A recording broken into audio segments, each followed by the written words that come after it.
Le débat. BBC Afrique, Africa numéro 1 Paris. Présenté par Liliane Niacha et Francis Laloupo.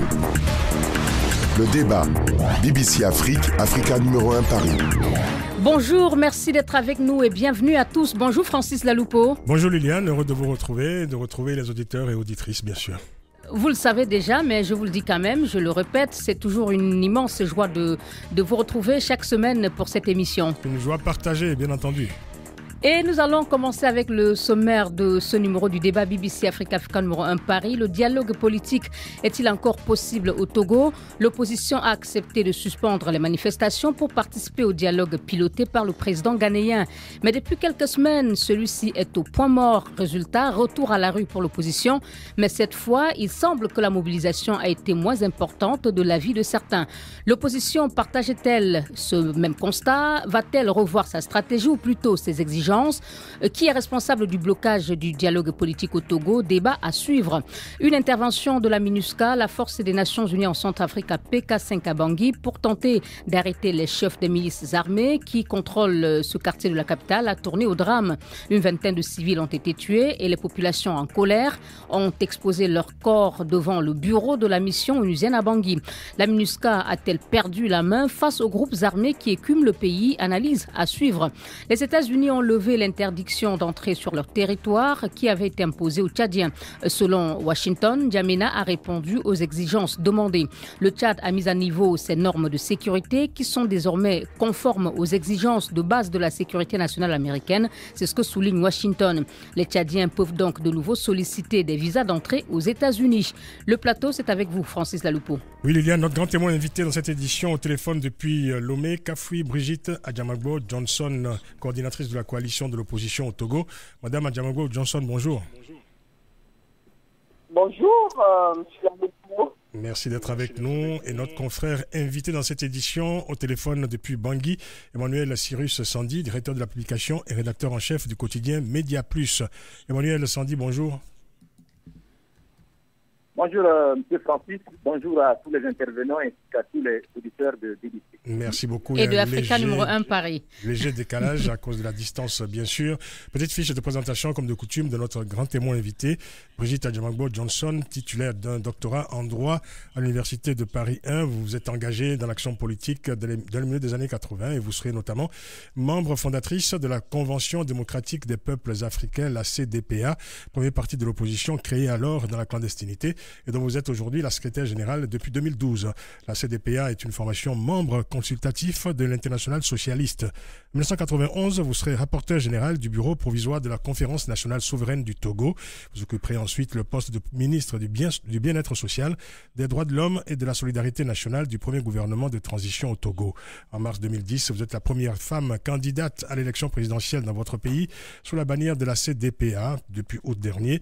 Dans le contexte de la crise en cours dans votre pays, vous êtes la coordinatrice de la coalition de 14 partis de l'opposition, donc 14 partis de l'opposition au Togo, une coalition en conflit avec le pouvoir et néanmoins engagée dans un dialogue avec ce dernier.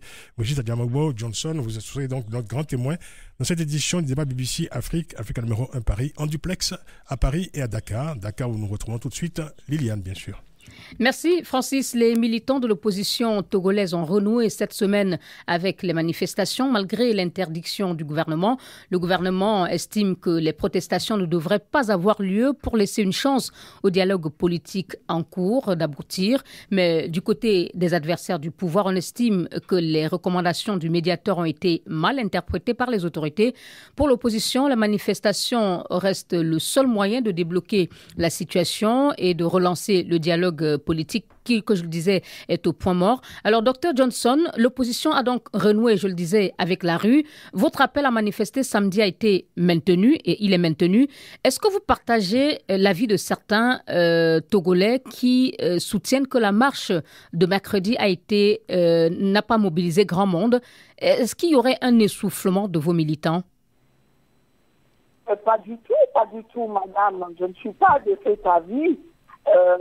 Ce qu'il faut dire, par contre, c'est que le régime a essayé de pousser la marche dans l'œuf.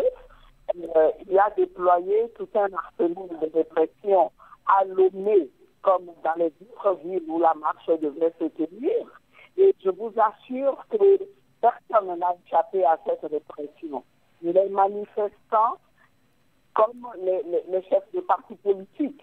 Et la première journée de manifestation en particulier a été une journée mémorable. Et les manifestants, en tout cas le noyau dur, a tenu le coup. Et toute la journée, la ville de Lomé et certaines autres villes comme Palimé, Bafilo, Tokodé ont été vraiment animées.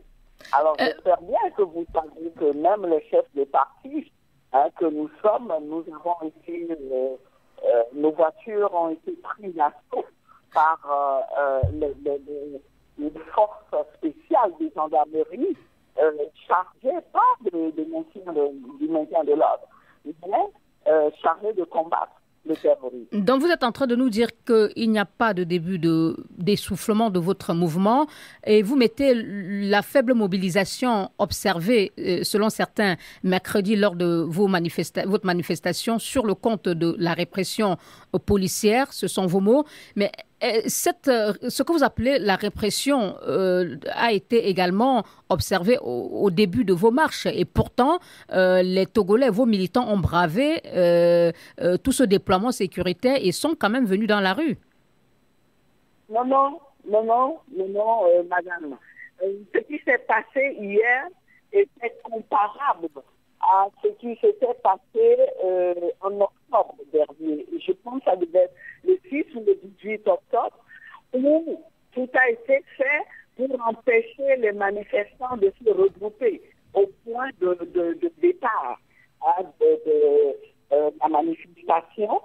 Et cela a eu pour effet d'empêcher que de grands groupes se réunissent. Les manifestants se sont réfugiés dans les ruelles un peu partout dans les quartiers.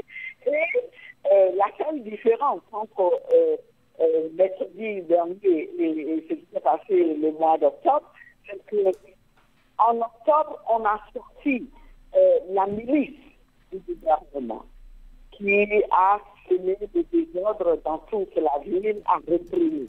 Hier, le gouvernement s'en est tenu à faire sortir la gendarmerie et des militaires aussi. Merci. Qui ont repris. Merci. Alors, moi, je vous donne rendez-vous demain, samedi.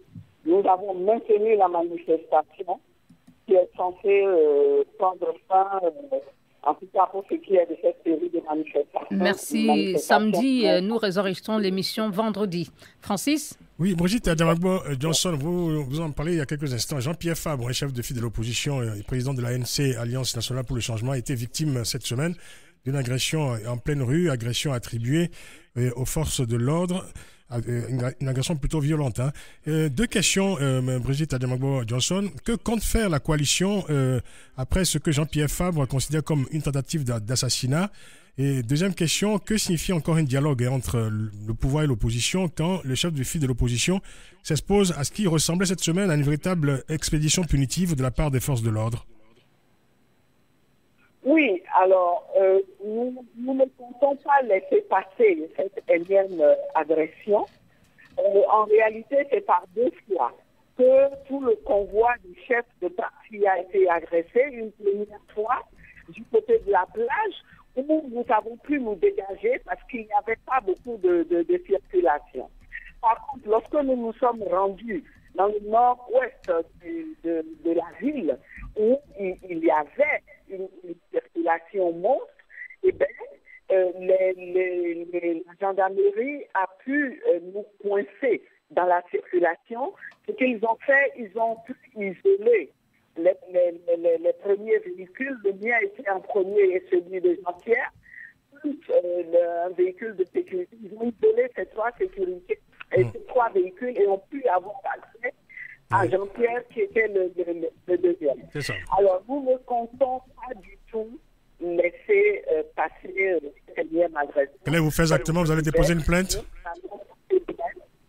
Et demain, nous prenons une manifestation pour montrer que nous n'avons peur, nous n'avons pas peur de ce que ce régime fait, croyant pouvoir faire émousser la détermination de la population et la nôtre. Nous sommes plus que jamais déterminés. Mais comment pouvez-vous continuer un dialogue? Parce que jusqu'à présent, le dialogue est toujours, il est juste suspendu. Hein. On peut considérer que ce dialogue est en cours. Comment pouvez-vous continuer un dialogue dans un tel contexte où on voit finalement une sorte de rodéo dans les rues de Lomé entre les forces de l'ordre et des leaders de l'opposition? Vous avez raison de poser le problème et nous-mêmes nous demandons si le régime a véritablement envie que ce dialogue aboutisse. En ce qui nous concerne, nous avons bien précisé aux facilitateurs que le fait que nous reprenions les manifestations ne voulait pas dire que nous nous retirons du dialogue. Pour nous, le dialogue continue. Mais il nous a semblé extrêmement important de marquer le coup pour que le régime sache que désormais, nous ne le laisserons plus organiser des élections frauduleuses comme il est en train d'en préparer encore. Et que pour nous, le droit de manifester est un droit fondamental. Alors, nous avons bien entendu saisi le facilitateur suite aux événements du mercredi 11 avril et nous espérons qu'il en tirera toutes les conclusions et que cela lui donnera l'opportunité, en tout cas, de condamner de manière très claire et de préciser qu'il n'a jamais eu l'intention d'interdire le droit de manifester au Togo, un droit que nous avons acquis de nous publics. Madame... Une fois que cela sera fait, nous, on est disposés à continuer le dialogue. Et vous savez pourquoi? Parce que nous croyons qu'une solution négociée est la meilleure. Oui. Madame Johnson, vous avez dit, en répondant à la question de Francis tout à l'heure, que vous n'entendez pas laisser passer ce que vous qualifiez de tentative d'atteinte à la vie du chef de file d'opposition, Jean-Pierre Fabre. Qu'est-ce que l'opposition entend concrètement faire? Et deuxième question, pour vous, le dialogue reste la seule solution, vous venez de l'affirmer, mais est-ce que vous renouvelez votre confiance au médiateur qu'est le président ghanéen? Oui, j'allais compléter votre question, Liliane, si vous permettez, Madame Adjamagbo Johnson, juste compléter la question de Liliane. Est-ce que le facilitateur du dialogue, le président ghanéen, Nana Akufo-Addo, n'a pas sous-estimé finalement la complexité de la crise de votre pays? Est-ce qu'il n'est pas dépassé par le cours des événements? Écoutez, d'abord pour répondre à la question de Liliane, je voudrais préciser, nous allons entreprendre une action en justice. Nous allons porter plainte. D'abord au niveau des juridictions togolaises, et si nous n'avons pas gain de cause, aujourd'hui on sait qu'il y a des recours sur le plan régional africain et sur le plan international. Nous ne lâcherons pas. Vous portez plainte contre qui? Plainte contre X? Nous allons porter plainte contre X. Nous allons porter plainte contre X et nous sommes d'ores et déjà en train de documenter ce qui s'est passé. On peut reconnaître ceux qui étaient impliqués dans l'action et il nous faut, pour nous, il est important de savoir qui sont les donneurs d'autres, autant que les exécutants.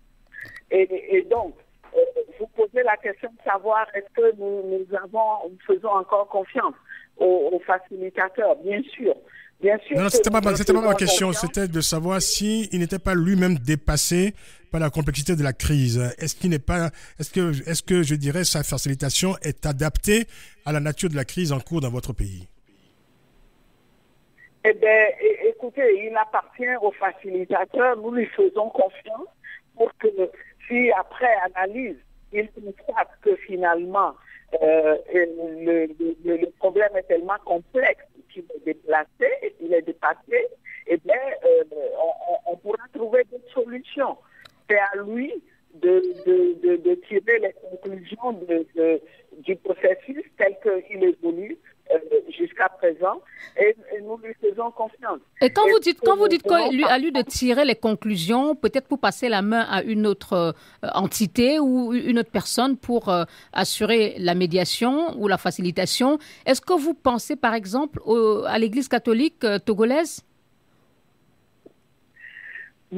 ou toute autre institution?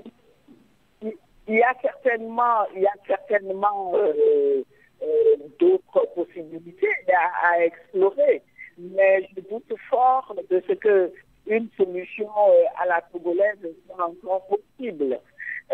Voyez-vous, le régime, il est tellement obnubilé par la nécessité pour lui de se maintenir qu'il est sourd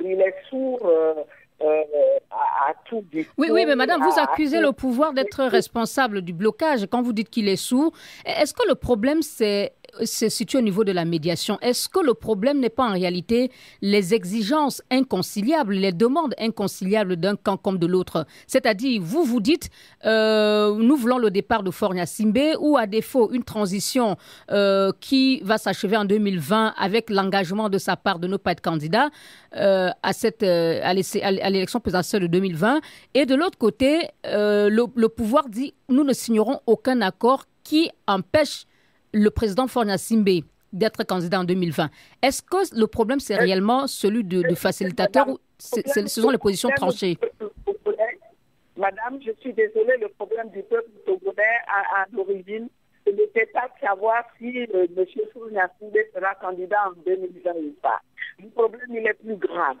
Le problème est que le peuple togolais en a marre, il veut rompre avec plus de 50 ans d'un régime dictatorial qui plus est incarné par une seule famille. Alors, c'est pour ça que le peuple a dit, puisque vous vous maintenir au pouvoir, refusez de faire des réformes qu'on vous a réclamées pendant 11 ans, parce que dites-vous bien, madame, nous avions déjà signé le dernier accord en 2006, et si M. Faure Gnassingbé avait fait les réformes comme le préconisait cet accord-là, eh bien aujourd'hui, le Togo n'aurait plus aucun problème. Bien sûr, alors, madame, vous l'avez, l'opposition l'a souvent dit, le problème c'est le régime de père en fils, mais aujourd'hui, la réalité c'est que les deux positions tranchées, comme les deux positions sont tranchées, et il n'est pas facile pour un médiateur, quel qu'il soit, peut-être de trouver un accord. Qu'est-ce qui se ferait le consensus? Madame, je ne suis pas d'accord avec vous. Les positions ne sont pas tranchées. À la dernière séance du dialogue que nous avons eu, le facilitateur nous a demandé de dire quelles sont les positions limites que nous ne saurions dépasser.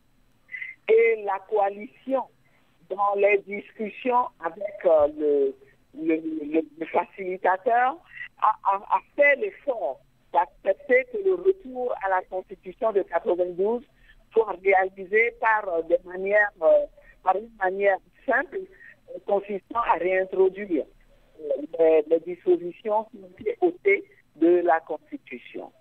Et par contre, ce que nous avons dit, c'est que nous n'accepterons pas que M. Faure Gnassingbé se présente en 2020. Merci, madame. Madame, on va vous donner la parole tout à l'heure pour poursuivre. Vous allez reprendre la parole dans quelques instants. C'est important ce que je voulais vous dire. Madame, vous allez reprendre juste après une pause obligatoire, s'il vous plaît. On va devoir marquer une pause. Le débat Africa-BBC. En duplex à Dakar et Paris, suite du débat BBC Africa numéro 1, Paris. Notre grand témoin invité au téléphone depuis Lomé, Kafouy Brigitte Adjamagbo-Johnson, coordinatrice de la coalition de l'opposition au Togo. Et notre confrère invité dans cette édition depuis Bangui au téléphone, Emmanuel Cyrus Sandi, directeur de la publication et rédacteur en chef du quotidien Média Plus. On poursuit ce débat, enfin le sujet de la crise du togolaise, pardon. Et on va vous laisser terminer votre propos, Madame Johnson, qu'on a interrompu juste avant la pause, et on aura encore quelques questions à vous poser, bien sûr. Voilà, merci beaucoup. Ce que j'étais en train d'expliquer, c'est que le régime n'a pas bougé d'un seul iota de sa position sur le problème de fond que le peuple togolais pose. Et donc, aujourd'hui, on ne peut pas dire qu'il y a deux positions inconciliables. Ce qui est juste, c'est de faire observer que le régime est resté sur sa position de départ depuis que le peuple a toujours dit nous voulons le départ immédiat, le retour à la Constitution, le départ immédiat. Le régime a dit non seulement je ne partirai pas maintenant, mais je ne partirai pas en 2020 non plus. Et c'est ce qu'il a continué à répéter lorsque on nous a posé la question de confiance. D'accord. Alors donc, j'espère bien que vous comprenez, madame. Merci, madame. Oui. Alors, avant de donner la parole à notre confrère Abangui qui va porter son regard sur cette situation au Togo, on évoquait il y a quelques instants, madame Adjamangbo Johnson, un dialogue de sourds entre pouvoir et opposition. Et quel serait le plan B de la coalition de l'opposition, mis à part les marches et les manifestations et mis à part le dialogue? Non, mais vous savez, les manifestations constituent l'arme absolue du peuple. Elles ont montré leur efficacité dans d'autres contextes et nous sommes convaincus que dans le contexte togolais aussi, eh bien, ces manifestations seront efficaces. La preuve, c'est pour ça que le régime a tout fait pour déjà nous empêcher de manifester en octobre dernier, pour arrêter les manifestations, ce à quoi nous avons résisté, ce qui l'a amené à sortir ces milices. Cette fois-ci encore, il y a une tentative pour enrayer le droit de manifester. Ça veut dire que les manifestations font mal et peuvent nous emmener à obtenir les résultats que nous recherchons. Oui, mais le bras de fer peut durer indéfiniment, Madame Johnson. Alors, si le bras de fer perdurait, est-ce que vous avez, en tant que coalition d'opposition constituée, un plan B, une autre stratégie au-delà de ces manifestations et de ces marches? Mais vous comprenez bien, M. Laloupo, que si nous avons un plan B, ce n'est pas sur les médias. Ah bon, mais au moins, nous savons que vous avez un plan B à la mobilisation. Parce que je pense, Francis pose la question parce que vous venez vous-même d'admettre que le pouvoir a déployé des forces de sécurité mercredi dernier pour empêcher l'opposition de manifester. Si vous n'arrivez plus à mobiliser vos militants dans la rue en raison justement de déploiement sécuritaire, que vous reste-t-il? Je crois que c'était ça la question. Que vous reste-t-il? Moi, je conseille au régime, nous conseillons au régime d'arrêter rapidement ce jeu parce que il risque, à force de jouer à ce jeu, d'entraîner le pays dans le chaos. Et ce n'est pas ce que nous souhaitons. Ce n'est pas ce que nous souhaitons. Nous, à la coalition, en tant que responsables politiques, nous avons une vision du règlement pacifique du conflit togolais, mais il ne faut pas qu'ils pensent que tous les Togolais qui veulent le changement sont dans cette logique. Madame Brigitte Adjamangbo Johnson, à vous écouter, vous pariez en fait sur un changement de nature de ce régime. Vous avez même évoqué dans une déclaration récente l'éthique et la morale. Est-ce que vous y croyez vraiment à un changement de nature soudain de ce régime? C'est-à-dire que c'est un changement profond que nous recherchons. Mais ça n'arrivera pas du jour au lendemain. Mais ce qui est important, c'est qu'il y ait une rupture au moins qui nous permette de changer profondément ce système-là qui nous a gouvernés pendant plus de 50 ans et auquel nous avons tous participé. Ça va être un long processus de construction et de reconstruction. Mais il faut qu'il démarre et c'est ce que nous cherchons à faire. Merci. Nous allons écouter, j'ai encore une dernière question pour vous, madame, mais on va écouter notre confrère Emmanuel Sirius. Gardez votre dernière question. Voilà. Vous avez longuement écouté, Emmanuel, les explications de madame Johnson sur le bras de fer avec le pouvoir. Une impression, un commentaire global? Tout à fait. Madame, je voudrais saluer la sagesse de la classe politique togolaise, que ce soit du côté du pouvoir que du côté de l'opposition. On note qu'il y a une certaine volonté d'aller au dialogue, n'est-ce pas? Parce que dans des situations comme celle-ci, rien ne doit être mis de côté pour favoriser en tout cas le dialogue, pour entretenir cela.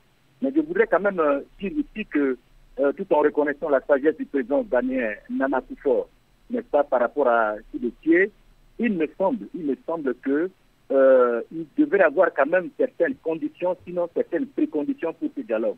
Je pense par exemple que le médiateur aurait dû négocier au niveau des deux parties une trêve.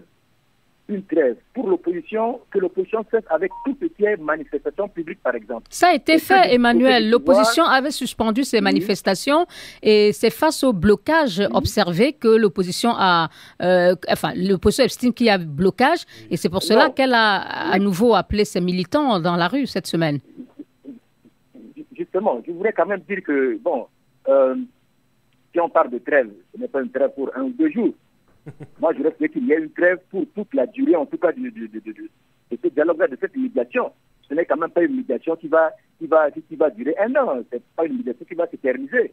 Peut-être dans 1 ou 2 mois, on verra et le président Koufor aura accordé les violons pour que les thèmes, l'essentiel vraiment de ce dialogue que tous les Togolais appellent de leur vœu, soit fermé et que les gens puissent aller à l'essentiel. Donc vous pensez que l'opposition a manqué de patience?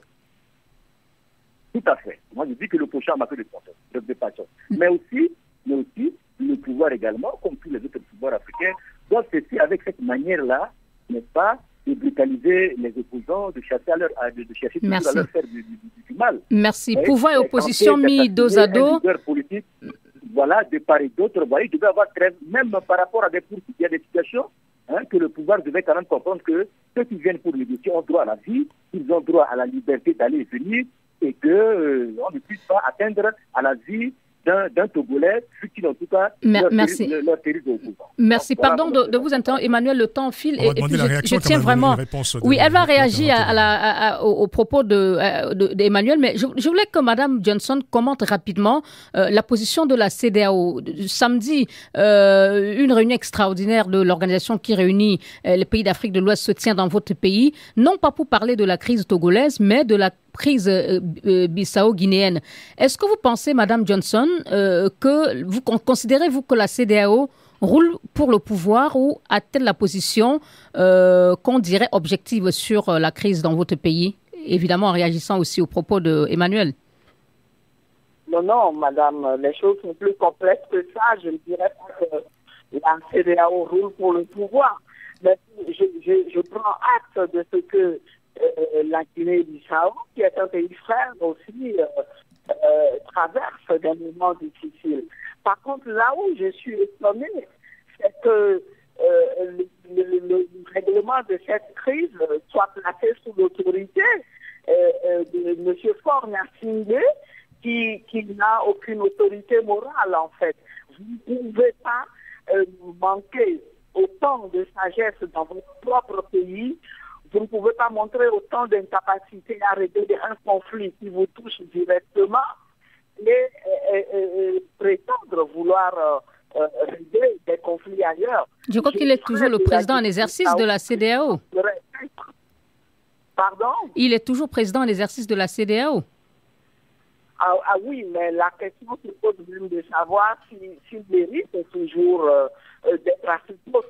Comment pouvez-vous être président en exercice de la CEDEAO quand vous n'êtes pas en conformité, vous ne gouvernez pas en conformité avec les principes et les valeurs de la CEDEAO? Merci, madame. Nous sommes le seul pays de la CEDEAO à ne pas avoir de limitation de mandat présidentiel à ce jour. Merci. En 30 secondes, madame. En 30 secondes, le manque de patience.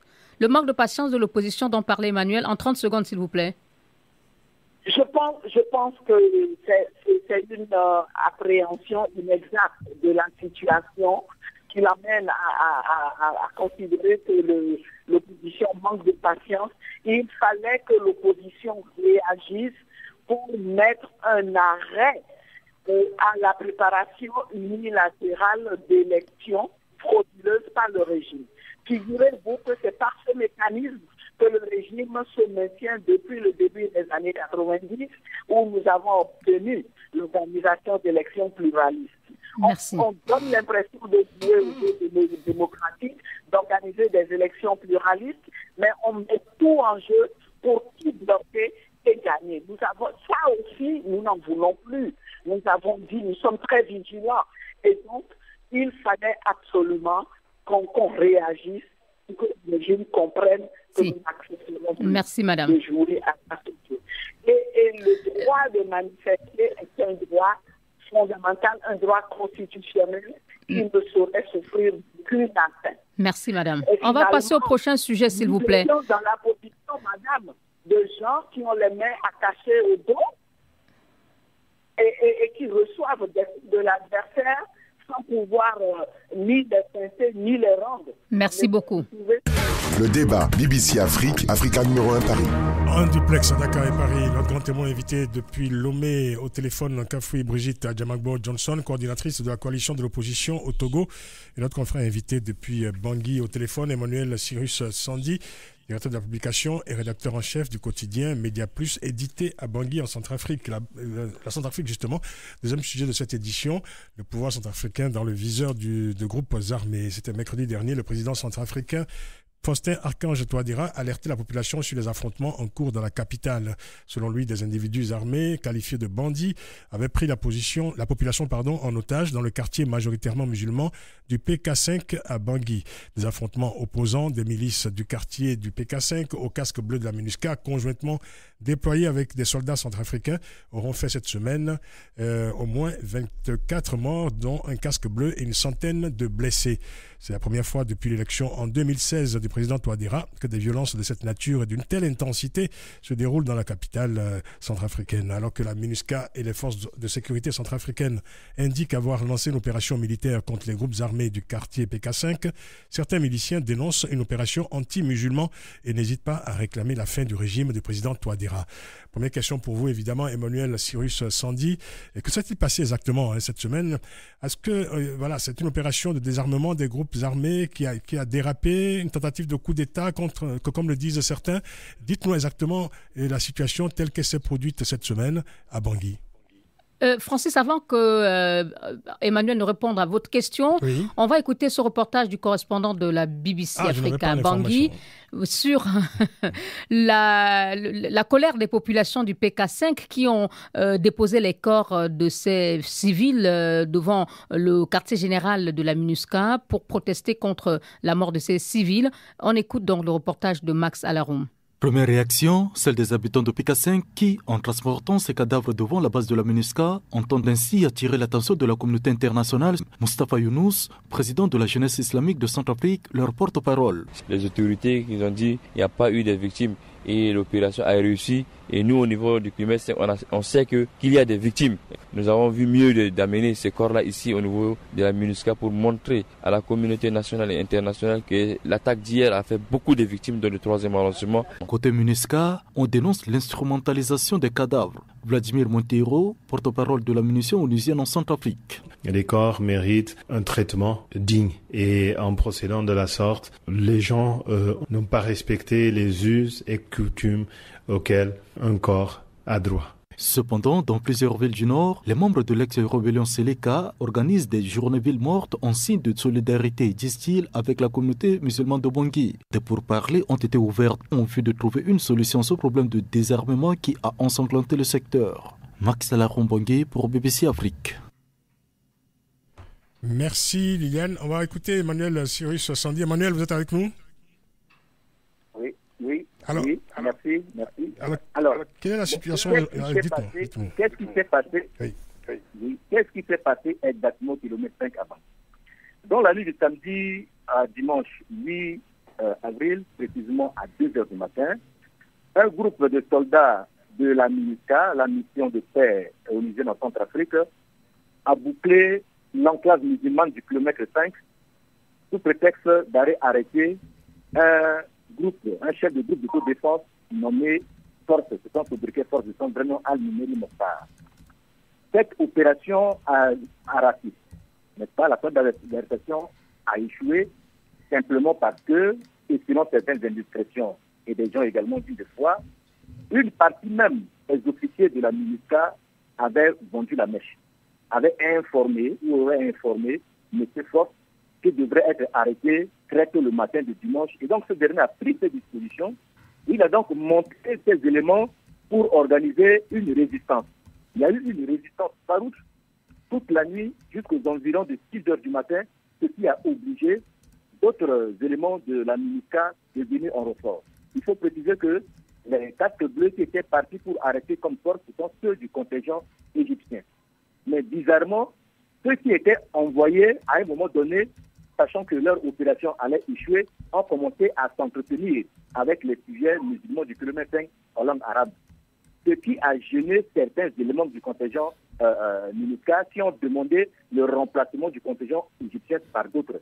C'est ainsi que les contingents du Portugal et du Rwanda sont entrés dans la danse. Et donc, pour la journée du lundi jusqu'au mardi, la situation était vraiment tendue parce qu'on ne comprenait pas que pour un individu qui devrait être arrêté, c'est toute l'enclave musulmane du kilomètre 5 pratiquement qui s'était mobilisée. Les ont sortis avec des armes terribles. Et nous, on a vu les armes qui étaient lancées. Certaines même sont tombées dans les quartiers environnants. Merci. Des armes d'explosion massives, genre mortier, 60 par exemple. Et donc, ce qu'on n'a pas compris, c'est que au début, on a parlé de l'arrestation de M. Force. Mais ça, on a bien compris, on a bien compris, Francis. Oui, allez-y, Liliane. D'accord. Mais excusez-moi, voilà, on a compris que vous êtes en train de dire que la MINUSCA a mal géré cette opération. Mais je voudrais m'attarder sur vos propos, Emmanuel. Vous êtes en train de dire qu'il y a eu une complicité entre les milices qui contrôlent kilomètre 5 et la MINUSCA. Et cette accusation que vous formulez, est-ce que cela est le fruit d'une enquête journalistique que vous avez menée? C'est une enquête qu'on a menée depuis longtemps, c'est connu. Les organisations de la société civile en parlent depuis longtemps. Et ce n'est pas seulement au niveau de Bangui, même dans l'arrière-pays. Il y a eu plusieurs fois, on a vu les soldats même de la MINUSCA aller remettre des armes et des munitions, mais pas aux ex-Séléka. C'est très grave ce que vous dites. Tout comme à Bombari, exactement. C'est gravissime. Allez-y. C'est vrai, c'est grave, mais c'est vrai. C'est grave, c'est vrai. Tout comme à Bombari et ailleurs, on a vu des éléments de la MINUSCA appeler les anti-Balaka pour leur donner des armes pour aller contre les musulmans. Là, c'est connu, c'est documenté, c'est discuté, on en a parlé, nous, les médias, on en a parlé, on a interpellé, n'est-ce pas, les autorités de la MINUSCA par rapport à cela. Ils nous ont promis des enquêtes, mais on attend toujours qu'ils nous disent les résultats des enquêtes.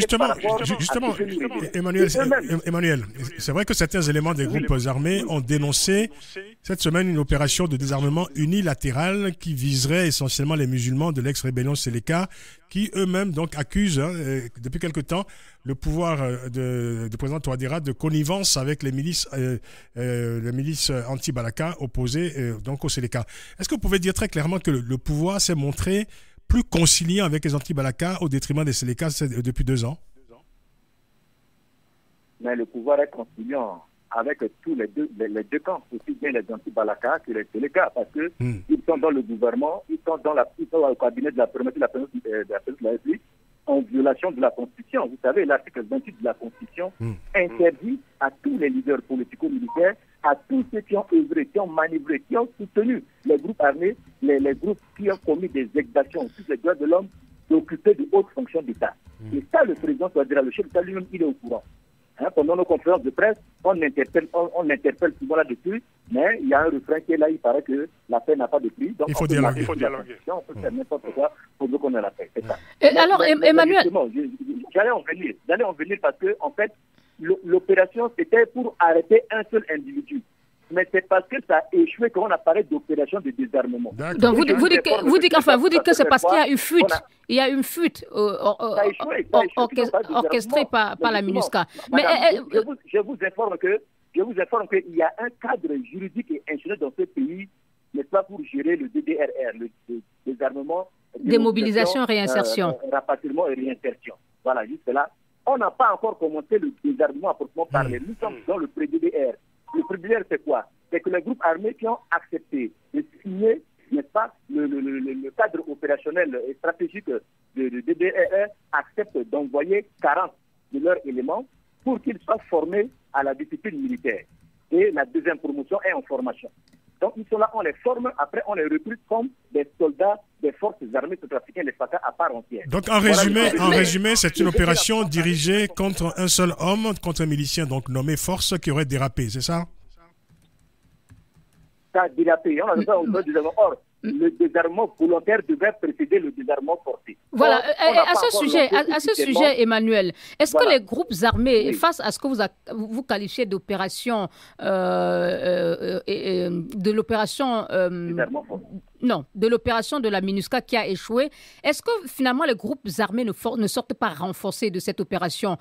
Puisque vous-même, vous nous dites que la MINUSCA a organisé la fuite, est-ce qu'elle est encore légitime aujourd'hui pour mener ces opérations d'arrestation des milices, des chefs des milices armées? C'est là toute la question. Mais je voudrais préciser que le désarmement forcé est toujours précisé du désarmement volontaire. On devrait donner du temps à tous ceux qui détiennent des armes d'aller volontairement remettre leurs armes. Oui, vous l'avez dit, Emmanuel. Ma question consiste à savoir, aujourd'hui, est-ce que la MINUSCA est encore légitime? Est-ce que la MINUSCA est encore légitime pour mener cette opération d'arrestation des chefs de milice accusés de commettre des exactions sur les populations? Mais madame, je ne vais pas utiliser la langue de bois pour vous dire que la MINUSCA n'a aucune crédibilité aux yeux de la police africaine tout entière.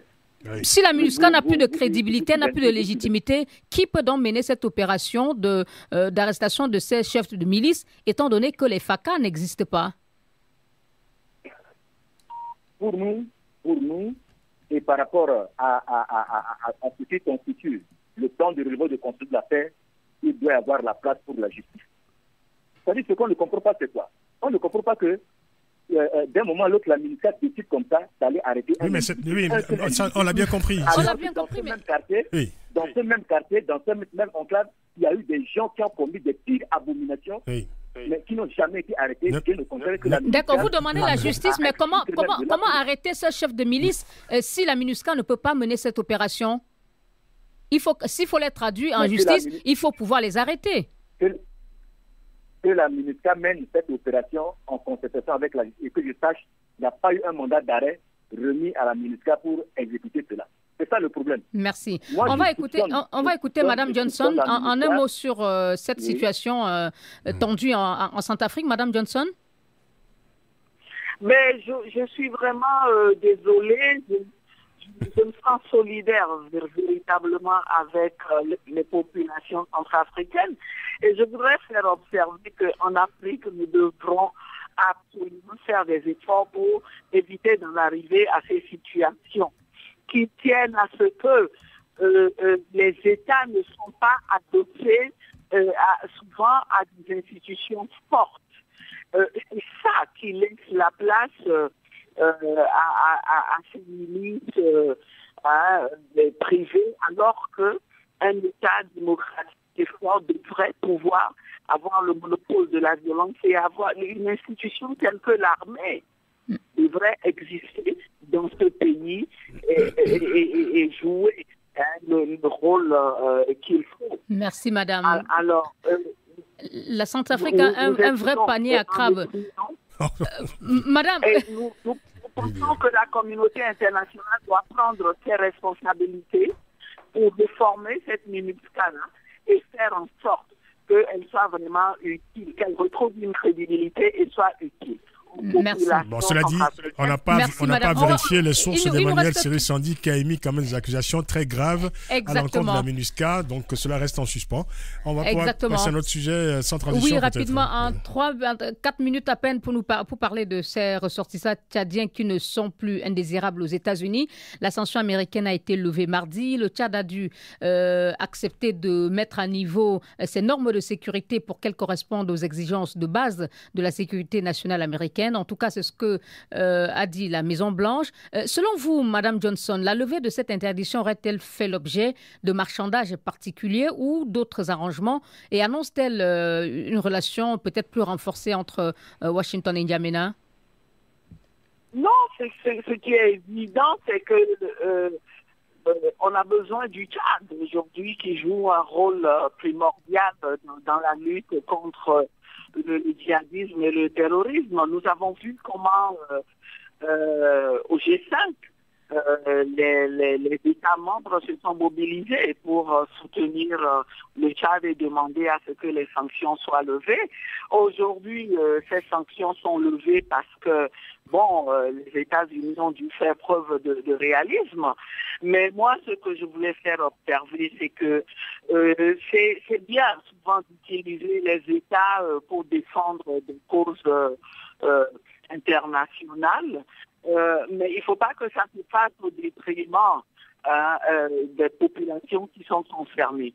Aujourd'hui, je fais observer que M. Idriss Déby est tenu, alors que face à son peuple, il passe pour un dictateur. La preuve, c'est quelqu'un qui a tout fait pour être dans la position de président à vie.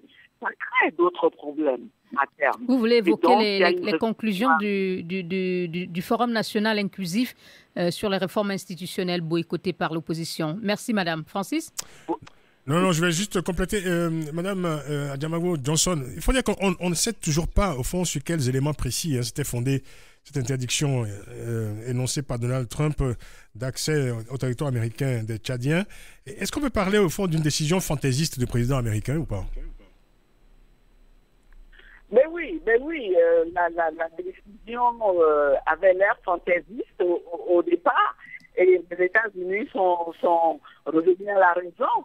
Mais moi, ce que je dis, c'est qu'il faut quand même observer que ce n'est pas un régime vertueux que nous avons là-bas au Tchad, et je me sens plutôt solidaire avec les Tchadiens qui se battent aujourd'hui contre Idriss Déby. Un commentaire sur ce sujet, Emmanuel Cyrus Sandi.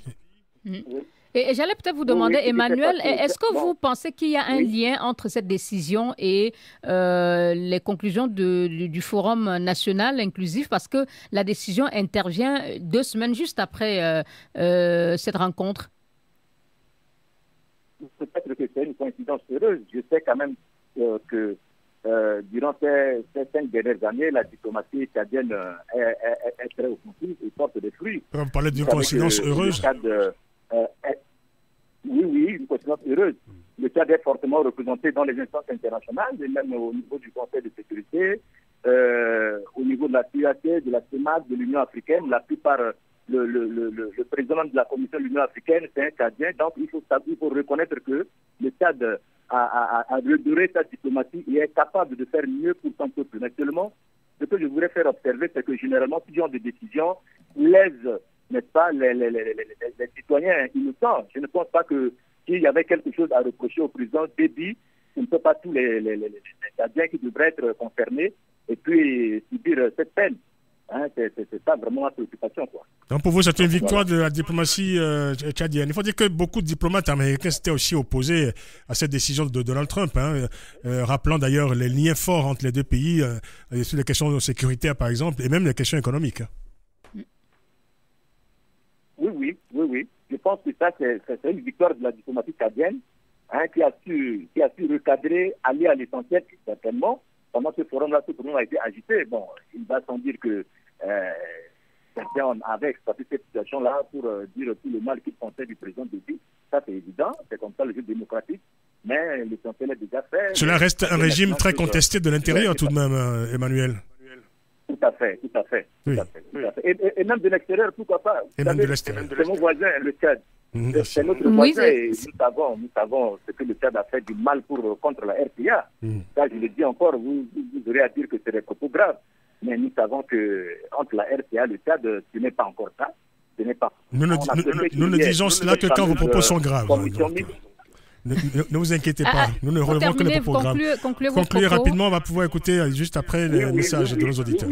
Nous avons souhaité depuis toujours que la grande commission mixte Tchad-RPA se tienne pour que certaines choses soient dites, parce que nous, on n'arrive pas à comprendre que le Tchad, par exemple, avait décidé unilatéralement de fermer ses frontières avec nous, mais curieusement, tous les grands bandits ex-Séléka, les rebelles là, ils ne sont que venus du Tchad pour nous emmerder. Alors, je vous parle tous les jours que Dieu fait, vers Pawa, vers Martinda, vers Kabo, n'est-ce pas, les rebelles viennent pour assiéger une bonne partie. Donc vous dites que le Tchad constitue une base arrière pour les groupes armés dans votre pays. Merci beaucoup, Emmanuel. On s'est un peu éloigné de la question américaine. Exactement. Mais on va écouter nos auditeurs qui nous envoient des messages sur Internet, bien sûr. Messages recueillis et livrés à présent par Richard Mboué. Réagissez et laissez-nous vos commentaires via notre compte Twitter @débat BBC Africa et sur notre page Facebook facebook.com/débat BBC Africa. Bonjour Liliane, bonjour Francis, bonjour à tous. Voici les réactions des internautes recueillies sur la page Facebook de l'émission. Togo, Charles Bazema se demande si l'opposition n'exagère pas sur la situation sociopolitique en cours dans le pays.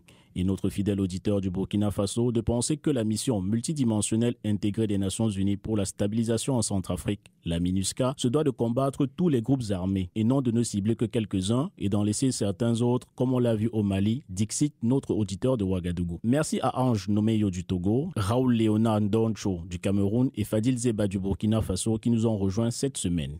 Merci de nous suivre sur les réseaux sociaux à l'adresse facebook.com/débat BBC Africa 1 et sur notre compte Twitter @débat BBC Africa. Et d'ici là, portez-vous bien. Merci Richard. Une conclusion peut-être générale sur la situation de votre pays, Madame Johnson, et quelle peut finalement être la solution pour régler cette crise politique? Eh bien, nous espérons, comme je le disais tantôt, le dialogue, à travers ce dialogue-là, nous allons pouvoir trouver des solutions durables à cette crise. Il nous faut absolument résoudre cette crise. Nous ne pouvons plus nous permettre d'aller de dialogue en dialogue. Nous sommes ensemble au 27e dialogue, pour ceux qui ne le savent pas, et nous espérons que ce sera le dernier. Nous voulons que ce soit par le dialogue que la solution soit trouvée, sinon nous irons vers le pire. Merci, Dr Johnson. Merci beaucoup, mais c'est la fin de l'émission. C'est la fin de l'émission. Merci d'avoir accepté notre invitation. Brigitte Adjamagbo Johnson, coordinatrice de la coalition de l'opposition au Togo. Merci à notre confrère Emmanuel Cyrus Sandy, qui est avec nous au téléphone depuis Bangui, directeur de la publication et rédacteur en chef du quotidien Média Plus. Bonne journée à vous, bonne journée, oui, à vous, Emmanuel Cyrus Sandy, à Bangui. L'émission a été réalisée à Dakar par Noël Akapo, régie technique assurée à Paris par Simon Ross. Chargé de production, Sandra Bassabam et Richard Thierry Umboué Kidjina. Vous pouvez bien sûr écouter cette émission en podcast sur nos sites respectifs africa1.com et bbcafrique.com. Rendez-vous Liliane la semaine prochaine pour une nouvelle édition du débat BBC Afrique, Africa numéro 1 Paris. Bon week-end à vous. Oui, merci Francis. Une nouvelle édition au cours de laquelle on décryptera, grâce à nos invités, encore Francis, l'actualité africaine de la semaine. Bon week-end à vous et bon week-end à nos auditeurs. Bon week-end encore.